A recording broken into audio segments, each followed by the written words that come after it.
Hello team, today's challenge is last load, where we're given the number of scoops of detergent of clothes soap that we have remaining and the averages for the last X number of days.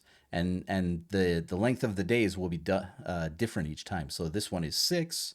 I think most of them are 7. The last one is 5. Different averages all around. Okay. So a little bit of stuff there where we need to average out this array, and then we need to use that to decide how many remaining days of detergent we have left based on the averages. Okay.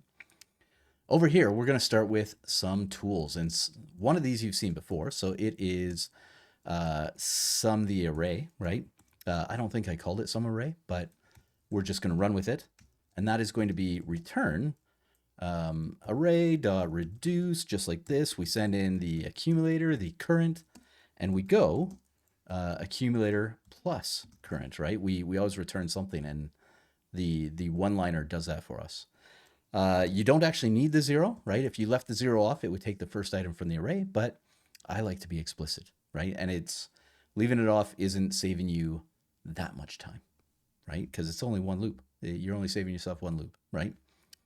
So I like to do that. And then down here, I'm going to add in another function. So function, typing it right, just button mashing like crazy. There we go.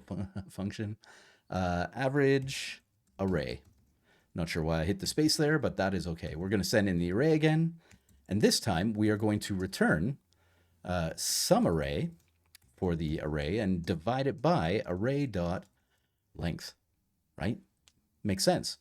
Why did I do these as two tools? Because maybe I want to get the total scoops used, that's the sum array, and I want to get the average day rate, right? So these two functions do very different things. Even though we're using one inside of, we're using the sum inside of the average, they both output very different things, which could be useful, right? So I like to keep them simple, keep them separate, sorry. Down here, we can get that done. So we get the average just like this. We're going to set it equal to avj array like this. And what do we send in? Well, we send in the usage, right? Which is all of our array stuff. And then down here, instead of scoops, it will be scoops divided by average, right? And normally that would be it, but we have to floor it. Because this will give us a floating point. So math.floor, just like this, and we are done, right? It's just that fast. Building out a handful of tools that are testable and easy to maintain keeps everything else nice and clean, right?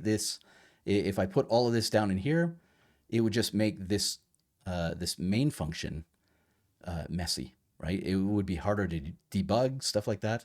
So I like to break it apart, which means that this is where we end up today, right? Again, not every solution, just hopefully one good solution. If you found others, you like this, you hate it, let me know all that stuff in the comments. Otherwise, today has been last load, and I will see you tomorrow.